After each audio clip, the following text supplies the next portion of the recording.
네, 우리 시대 최고의 정치 논객을 모시고 정치권의 주요 이슈를 깊이 있게 풀어보는 시간입니다.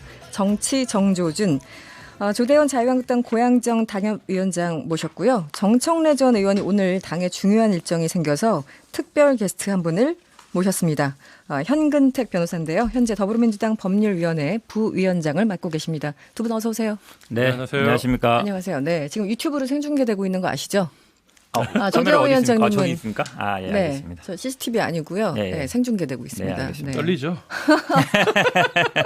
나도 그랬어. 네, 무려 3개나 있습니다, 지금 화면이. 그나저나 두 분은 안면이 있으신가요? 우리 방송 같이 가끔 합니다. 가끔 하세요? 유튜브 방송도 가끔 하고. 어디 가면 항상 현근택 이름부터 하는데 네. 드디어 이제 조대원 이름부터 역시 때를 기다리면 네. 기회가 오네요. 예. 올해 이제 계셨던 분 먼저 또 예의가 있으니까 알겠습니다. 여러분 유튜브 생중계되고 있으니까요. 세계는 그리고 우리는 검색하시고 저희들과 함께 시간 보내시죠. 앞에 시사항신소에서 이 검찰이 조국 전 장관에 대해서 감찰 무마 혐의로 구속영장을 청구했다. 이 내용을 다뤘는데요. 먼저 조 위원장님 어떻게 보셨습니까? 검찰에서 할 만하니까 청구를 했겠죠. 네. 예, 그리고 이제 법원이 보고 할 만하면 이제 구속할 만하면 구속할 거고 아니면 기각할 거고. 근데 현재 이제 검찰 입장에서는 여당, 집권 여당, 청와대 여기서 검찰이 정치를 한다. 또 검찰이 자기 조직 기득권을 지키기 위해서 무리수를 둔다. 이런 하도 얘기를 많이 했기 때문에 영장 신청할 때 신중에 신중을 기하지 않았을까. 그렇게 생각하고 어떤 결과가 날지 저는 지켜보고 있습니다. 할 만하니까 했다. 일단 기본적으로. 했겠죠. 예. 알겠습니다. 현근택 변호사님 반론이 있으십니까? 제가 보기에는 기각될 가능성이 되게 높다고 봅니다. 왜 그러냐면 이게 직권남용이라는 게 굉장히 기소나 수사는 많이 이루어지는데 실제로 유죄나는 게 많지 않거든요. 근데 이게 직권남용이 되려면 기본적으로 어떤 게 성립돼야 되냐면 박형철 전 비서관 같은 경우는 수사를 하려는 의지가 굉장히 강했어야 돼요. 근데 그걸 못하게 막았어야 됩니다. 그러니까 그래야 되는데 지금 언론에 나오는 걸 보면은 물론 박형철 비서관은 약간 수사 의지도 있었다고 얘기하지만 그게 명확하게 드러나지는 않고 있거든요. 네, 지금 언론 보도만 일부 그렇죠. 나온 보도에 거죠? 의하면 박형철 비서관이 물론 3자간에 했는지 안 했는지 모르겠지만 기본적으로 직권남용이라는 게 상대방에게 어떤 의무 없는 일을 시키거나 아니면 뭔가 하려고 했을 때 못하게 막아야 되거든요. 그래서 이 직권남용에 대해서 일단 혐의에 대해서 굉장히 다툴 여지가 있다라고 보고요. 그다음에 기본적으로 증거인멸이나 도망 염려를 보는데 증거인멸이라면 아마 이제 진술을 맞춘다 이거거든요. 근데 현재 보면은 백원우 전 비서관이나 박영철 비서관이나 조국 전 민정수석이나 진술이 일치하지 않아요. 서로 다르다는 얘기가 나오잖아요. 그 말은 말 맞출 가능성이 있다고도 볼 수 있지만 오히려 그분들이 자유롭게 진술을 하고 있다고 보는 것이죠. 그러니까 말 맞출 가능성도 별로 없다고 보고 또 공인이잖아요. 이분이 어디 외국으로 갈 일은 없단 말이죠. 그렇게 본다 그러면 제가 보기에 기각될 가능성이 매우 높지 않냐 이렇게 보고 있습니다. 제가 기사를 검색하다 봤더니 지난 9월 23일 기사인데 세계일보예요. 제목이 대통령 자리 비울 때마다 조국 일가 겨냥 압수수색 이런 보도가 나왔어요. 보도를 봤더니 9월 초에 대통령이 동남아 3국 순방에 나섰을 때 검찰이 동양대 등등을 압수수색했고 또 검찰이 조국 법무장관의 방배동 자택을 압수수색한 게 UN 참석차 뉴욕에 도착한 시간이었다고 합니다. 그래서 지지자들이 오늘도 이상하다. 오늘 중국으로 가셨는데 왜 또 이렇게 구속영장을 또 청구했느냐 이렇게 얘기를 하는 사람들이 있는데 이거는 우연인가요? 필연인가요? 원래 다급한 쪽에서는 늘 피해의식이 좀 있어요. 그러니까 우리가 늘 그 피해의식 속에 살다가 지금 이 정도 상태까지 간 거 아닙니까? 당도 찌그러지고 다음에 보면 제1야당인데 이 정도 100석 넘는 의석도 차지할까 지금 의구심이 들 정도로 이렇게 됐는데 어쨌든 상황을 객관적으로 바라봐야 되는 게 이 검찰은 현재 시간이 없다.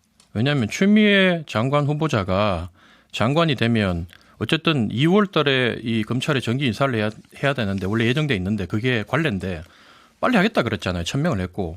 그리고 우리가 예측되는 게 이제 추미애 장관이 되면 그 검찰팀을 이제 찢어가지고 인사발령 다 내고 자천시킨다고 얘기하지 않습니까? 그 검찰에서는 그렇게 지금 예상을 하고 있고 인사발령 낼 거고 그 팀이 유지가 안 될 거라고 보기 때문에 현 상태에서 수사가 제대로 되지 않고 덮이게 되면 이 검찰이 뭔가를 못 내놓으면 이제 검찰 존폐 귀로에 선 거예요. 그러다 보니까 이 사람들은 뭔가 빨리빨리 수사를 해야 되는 거고 예전에 그 추미애 장관이 뭐 장관 지명받은 날 전격적으로 압수수색했다고 얘기를 하는데 네. 장관이 지명받아가지고 하는 그 장소를 압수수색한 게 아니라 기존에 있던 이 장관실을 압수수색한 거지 장관 지명 후보자는 다른 데 있었던 거 아닙니까? 그래서 그런 걸 따져보면 검찰은 검찰대로 수사로서 증명하려고 하고 있고 이거를 자꾸 현 여당이나 청와대에서 정치적 눈으로 바라보고 있다. 저는 그렇게 생각합니다. 지금 장관실이 아니라 약간 헷갈리신 게 총리실. 총리실 얘기하는 거예요. 예, 예, 맞네요. 예, 총리실입니다. 알겠습니다. 벌써 세 번째다. 어찌됐든 조국 전 장관 관련해서 압수수색이 됐던 뭐가 됐던 대통령이 자리만 비우면 이런 일이 있더라. 이런 지지자들의 지적은 어떻게 보십니까? 저는 약간 의심할 수 있는 상황이라고 봅니다. 네. 왜냐하면 지금 말씀하신 것처럼 사실은 그 자택 압수수색이 굉장히 민감했어요. 야당에서 계속 요구했고 네. 보수 언론에서도 계속 왜 자택 압수수색을 안 하냐 얘기가 있었거든요. 근데 이게 순방 간 다음 날 바로 했어요. 9월 네. 23일이었는데 네. 그거에 맞춰서 이번도 보면 사실은 이게 흘러놓은 과정을 보면요. 그러니까 조국 전 장관 수사 같은 경우에는 애초에 우리가 알다시피 입시 비리, 그다음에 뭐 사모펀드, 네. 어찌 보면 그다음에 뭐 증거인멸 이래서 개인 비리로 수사를 했었거든요. 네네. 그때 당시에도 결국은 조국 장관이 타겟이 아니냐라고 모두를 예상했지만 그 수사는 뭐 지지부진했어요. 뭐 진술 거부권 행사해서 기소 못했다 그러는데 그거는 뭐 검찰이 할 말이 아니에요. 원래 네. 권리를 행사하는 거기 때문에 문제가 없는데, 네. 근데 그게 수사가 제대로 안 되고 기소가 안 되면서 이게 지금 하명 수사 감찰 무마로 넘어가면서 결국은 중앙법원에서 하던 그 개인 비리 수사에 대해서 뭐가 없는 게 아니냐. 네, 네. 결국은 그렇다면 어떻게든지 간에 검찰이 목표했던 조국 장관 구속이라는 목표를 이루기 위해서 다른 수사, 그러니까 소위 말하는 별건 수사로 이 감찰 무마 수사를 하는 거 아니냐 이런 의혹이 있었거든요. 네네. 그러면 지금 말씀하신 것처럼 우연한 일이 연속으로 3번 이루어진다는 것도 좀 의문이고 네. 결국은 제가 갖는 생각은 검찰이 누군가를 한번 구속시켜야겠다고 생각한다 그러면 뭘 찾아서든지 간에 탈탈 털어서든지 간에 네네. 결국은 구속영장을 청구한다. 이런 거를 보여주는 대표적인 아마 사건이 될 것 같습니다. 또 하나 정치권의 뜨거운 감자가 바로 송병기 울산시 경제부시장입니다. 김기현 전 울산시장 측근 비리를 처음으로 청와대에 제보한 것으로 알려진 사람인데요. 오늘 기자회견을 열었습니다. 이 검찰의 도청 감청 의혹을 제기했어요. 한마디로 나와 상대방만 알 수 있는 내용을 검찰이 알고 있더라. 여기에 대해서 의혹을 제기한 건데 지금 조 위원장님은 한국당에서 울산시장 불법 선거 개입 의혹 진상조사 특위 위원을 맡고 계시잖아요. 예. 송 부시장의 문제 제기는 어떻게 보십니까? 도감청했으면 고발해가지고 수사해가지고 그 도감청 불법적으로 한 사람을 처벌하면 되는 겁니다. 이게 간단한 문제예요. 네. 예, 그거를 가지고 지금 뭐 왈가왈부할 게 아니고 그거는 그 건대로 어쨌든 불법이 있었다면 그거는 뭐 수사해서 처벌하면 되는 거고 지금 현재 뭐 청와대나 집권 여당에서 연일 검찰을 못 잡아가 안달인데 검찰이 옛날에 권력의 시녀 소리 들었던 그런 부류들인데 네. 지금 뭐 간이 배 밖에 나오지 않는 이상 이걸 불법적으로 도감청했겠습니까? 뭐 저는 그렇게 보고요.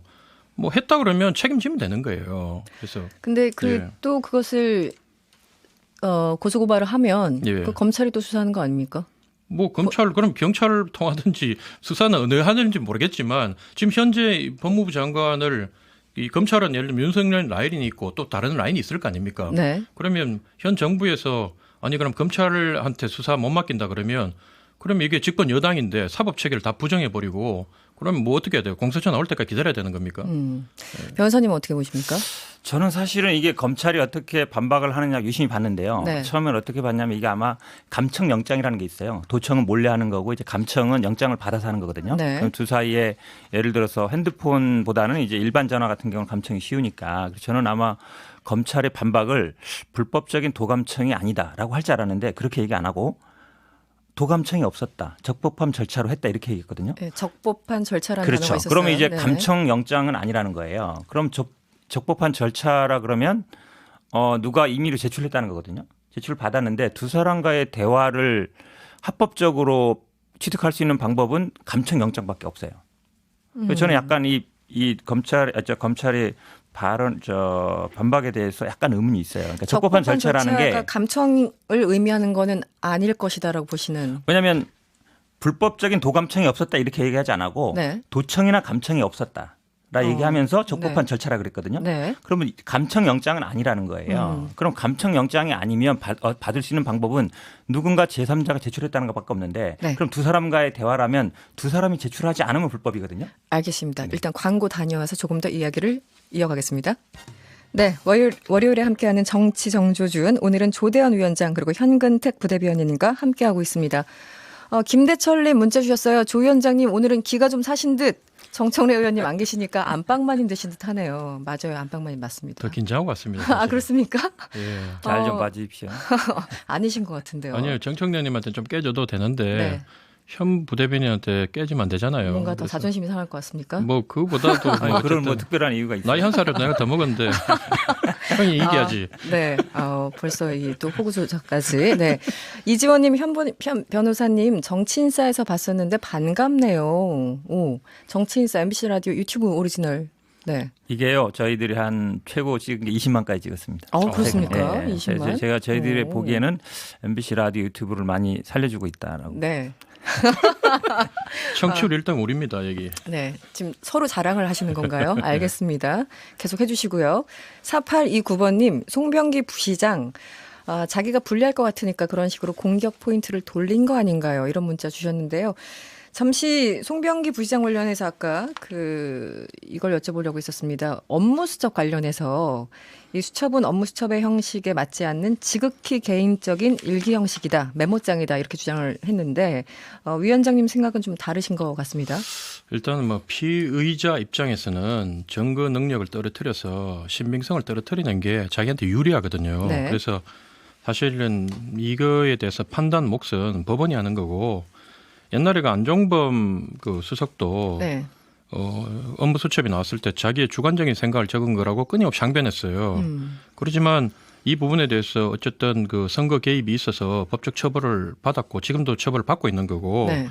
그 당시에 우리 입장에서는 청와대에서 자기들이 유리한 여론조사 돌려가지고 6명의 명단을 갖다가 당에다 전달하고 그중에 5명이 비례대표에 갖다 꽂혔다는 거 아닙니까? 사실 그 당시에 비례대표 받은 분들이 보면 저분들이 우리 당의 비례대표 받는 수준인가 의구심이 들 정도로 네. 뭐 이렇게 많이 그때 당시에도 말이 많았는데 지금 현재 명단을 쭉 보니까 우리 당원들은 사실 이런 문제에 대해서 정말로 사실로 밝혀졌을 때 부끄러웠고 또한 분노했던 지점이거든요. 그래서 네. 현재 이 여당에서도 계속 뭐 이 부분이 아니라고 선거 개입이 아니라고 얘기하는데 드러나는 정황이 하나 둘이 결국은 이 정치권에서 특정인을 이 선거에서 이기도록 만들기 위해서 네. 조직적으로 개입했다.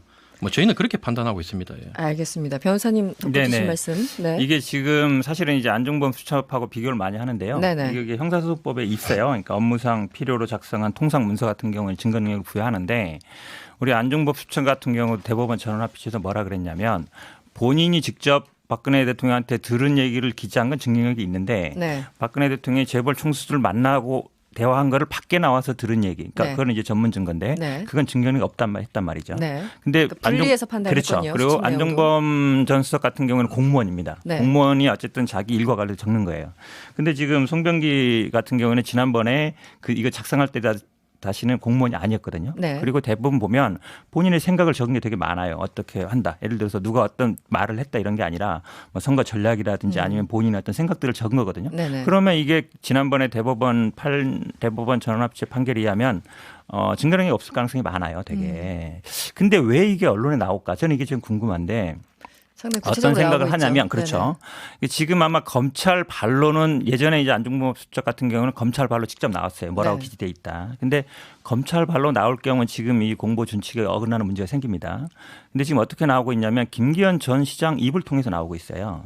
근데 이걸 예를 들어서 수사를 받을 때 보통 작성자한테는 그걸 보여줘요. 이게 당신이 작성한 게 맞습니까? 네. 근데 작성자가 아닌 분들한테는 잘 보여주지 않습니다. 보여주지 않고 내용만 물어봐요. 이런 기재가 있는데 네네. 수사관은 보면서 이런 기재가 있는 게 맞습니까? 이렇게 물어보지 네. 이걸 보십시오 하고 주진 않아요. 그럼 저는 이 보십시오 하고 주는 것 자체가 약간 이거를 공개하기 위한 목적이 아닌가. 결국은 수사 방향을 잡아나가는 게 예전에 검찰이 보면 이런 식으로 언론에 좀 이 내용을 흘려서 네네. 수사 방향을 잡아나가는 게 많은데 저는 다른 사람 특히 이제 김기현 전 시장의 눈과 입을 통해서 결국은 이 공개하면서 수사 방향을 잡아나가는 게 아닌가라는 강한 의심을 갖고 있습니다. 의심. 이 수첩에 대해서도 영 다른 의견을 주셨습니다. 지금 시간 관계상 국회 얘기를 좀 해볼까요? 자유한국당을 제외한 4+1 협의체에서 그동안 여러 가지 난항이 있었는데요. 네. 잠시 7시부터죠. 지금은 아직 42분이니까 잠시 7시부터 국회 본회의를 개의한다고 하고 한국당은 지금 결사 저지 방침이라고 하는데요. 선거법을 놓고 굉장히 이견도 컸고 이 검찰개혁 법안에 대해서는 상당히 좀 의견을 좁혔다는 보도가 이미 지난주에 좀 나왔었죠. 오늘 본회의 열릴 수 있을까요? 먼저 위원장님한테 여쭤볼까요? 어떻게 보십니까? 아니 뭐 숫자도 많고 힘도 센데 열리겠죠. 그리고 한국당은 뭐 할 수 있는 게 필리버스터밖에 없잖아요. 제가 로텐도어에 당번서로 갔을 때 그러더라고요. 안 잡혀가려면 총선 출마하려면 만약에 여당 의원들 뭐 이런 분들이 몰려오면 일단 손을 쓰면 안 되고 뒷짐지고 배로 밀어야 된다. 그러다 뒤로 넘어져가 어디 하나 부러지면 영웅되는 거다. 뭐 농담처럼 우리가 그런 얘기를 했는데 학습에 효과가 있다 보니까 이제는 몸싸움도 못하고 필리버스터가 유일하게 남았어요. 그런데 제가 이 시점에서 말씀드리고 싶은 지점은 저도 이제 머리가 안 돌아가가지고 이 선거법에 의해서 우리가 왜 몇 표를 얻을까, 몇 퍼센트를 얻으면 몇 석을 얻을까 계산이 안 돼요. 연동형 50% 할 때까지는 계산이 됐는데 30%에다 캡이 어떻고 해버리니까 이게 정치권에 몸담고 하루 종일 밥 먹고 이것만 하는 저도 잘 모르겠는데 국민이 모르는 선거법을 한다는 게 됩니까? 그래서 처음에 진정성은 제가 이해를 합니다. 어쨌든 좀 더 이 표 받는 대로 반영되도록 하자. 득표수에서 또 지역구도 좀 깨자. 그렇지만 이미 이 야합의 야합, 꼼수에 꼼수를 가면서 진심은 사라지고 욕심만 남은 거 아닙니까? 그래서 이 부분은 좀 잘못됐다.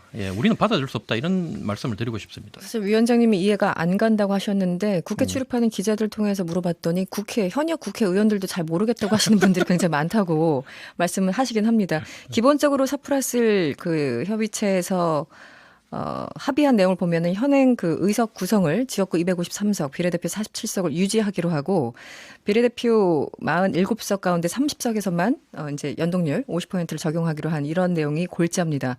변호사님은 일단 이해가 가십니까? 거기에 이제 두 가지 하면요. 이제 복잡하다고 하는 석패율 이제 없어졌고요. 그다음에 봉쇄 조항이라 그러죠. 그러니까 최저 득표율 정당 득표율 최저선. 조대현 위원장님 이제 나가서 1등 하면은 당선됩니다. 그건 아주 간단한 문제고요. 그다음에 정당도 이제 위성 정당 안 만들고 만약에 지금처럼 자유한국당이 나가면 지역구에서 많이 당선되면 어쨌든 비례대표는 좀 줄게 돼 있어요. 현재보다. 그렇죠. 어쨌든 대표성과 비례성을 좀 강화하는 방향이다. 근데 변하지 않는 진리는 뭐냐면요. 지역구 1등은 당선되고 정당 투표 많이 얻으면 비례대표 많이 갖는다는 거예요. 간단하죠. 복잡한 게 뭐 있습니까? 기본적인 원리는 그렇지만 그렇죠. 변화는 있잖아요. 어쨌든. 변화는 있죠. 그러니까 어쨌든 지역구에서 많이 당선되는 민주당이나 자유한국당은 비례의석이 좀 줄어들 가능성이 있죠. 그다음에 정의당이라든지 아니면 다른 당처럼 지역에서 많이 당선 안 되지만 정당 지지를 많이 받는 데는 아마 비례대표를 많이 가져갈 가능성이 있는 것이고 그게 핵심 포인트죠. 그러니까 그 부분이 뭐 복잡한 건 없습니다. 제가 보기에 제가 보기 너무 간단한 것 같은데요. 지역구 1등은 당선이고 비례대표는 어쨌든 지역구에 많이 당선되는 당보다는 정당 지지율이 높게 나오는 정당이 비례대표를 많이 가져간다. 제가 나오시는 패널 분들한테 항상 여쭤보는 질문이 있어요. 네네. 그렇게 엄청나게 몸싸움까지 하면서 패스트트랙 법안 올린 게 225 플러스 75고 그것은 하늘에서 뚝 떨어지는 의석수가 아니라 정개특위에서 거의 1년 동안 논의한 건데 어쩌다가 여기까지 왔는지 국민들은 전혀 모릅니다. 본인들끼리 쑥덕쑥덕해서 이제 된 거예요. 그것이 정의당의 계산이든 뭐 민주당의 계산이든 지금 이런 결론이 맞는 겁니까? 맞다 틀리다라고 얘기하기는 좀 부족한 부분이 있는 것 같아요. 그러니까 애초에 아시다시피 이제 선관위에서는 200대 100을 얘기했잖아요. 200석에 100석 정도는 돼야 그 다음에 뭐 연동형 비례의 의미가 있다. 그 다음에 줄어든 게 이제 75석이었고 그 다음에는 이제 50석이었는데 결론적으로는 이제 지역구 의원들이 반대할 것 같으니까 또 지역을 줄이는데 그럼 호남, 영남은 안 줄이고 수도권만 줄이면 또 그게 위험 문제가 있습니다. 그러니까 이런 절차를 통해서 온 게 제가 보기에도 뭐 당초의 의도라든지 아니면 시민사회에서 요구하는 그런 어떤 개혁적인 건 아니지만 그래도 저는 아마 이 연동형 비례제를 도입한다는 거는 의미가 있다. 그 자체 취지로. 저는 그 부분은 크다고 봅니다. 왜냐하면 이게 앞으로 도입이 되면 앞으로 뭐 21대라든지 22대 가면서 충분히 저는 사실은 솔직히 말씀드리면 의석을 좀 늘리고 그 늘리는 만큼 연동형 비례로 갔으면 좋겠어요. 그 방법이 가장 저는 합리적이라고 봅니다.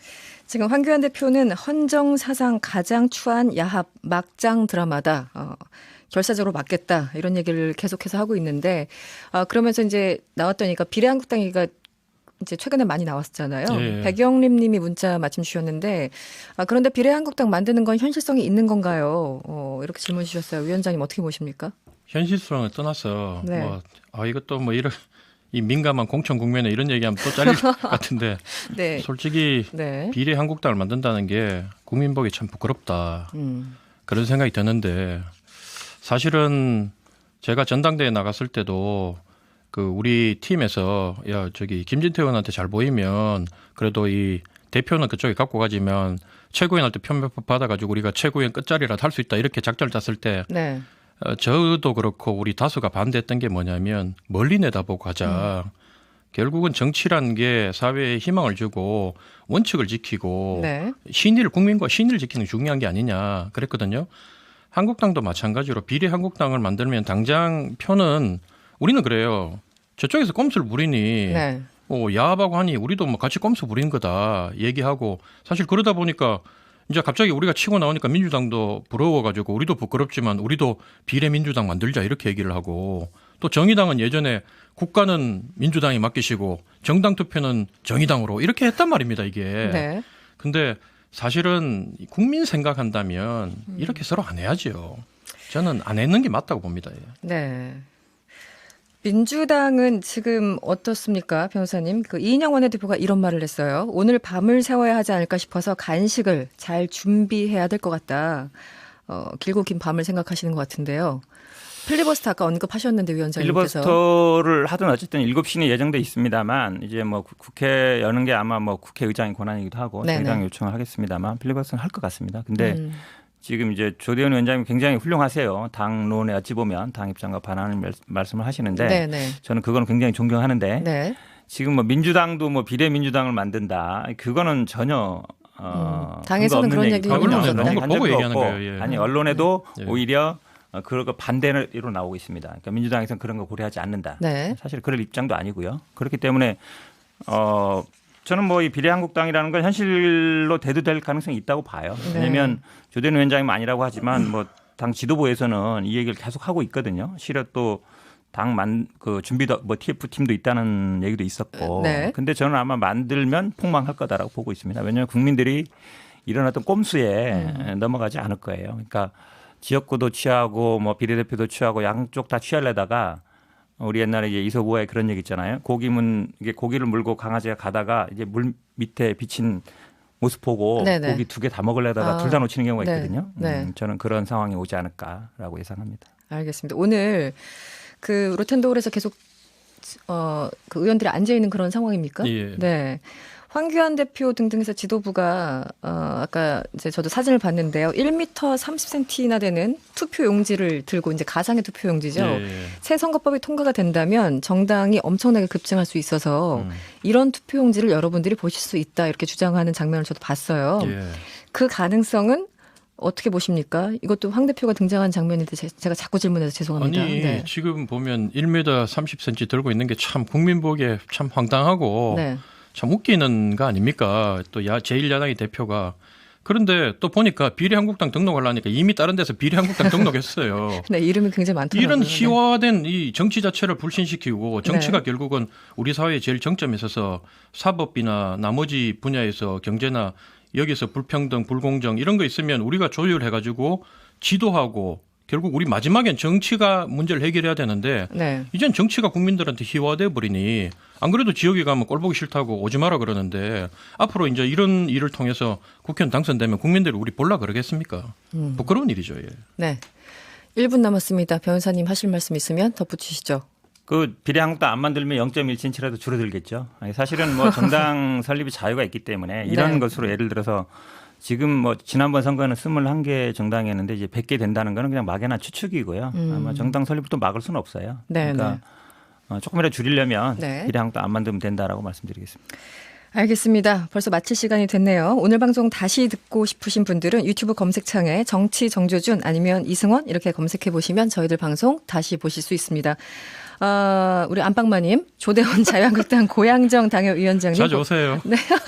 고생하셨고요. 현근택 변호사님 오늘 고맙습니다. 네, 고맙습니다. 네. 네.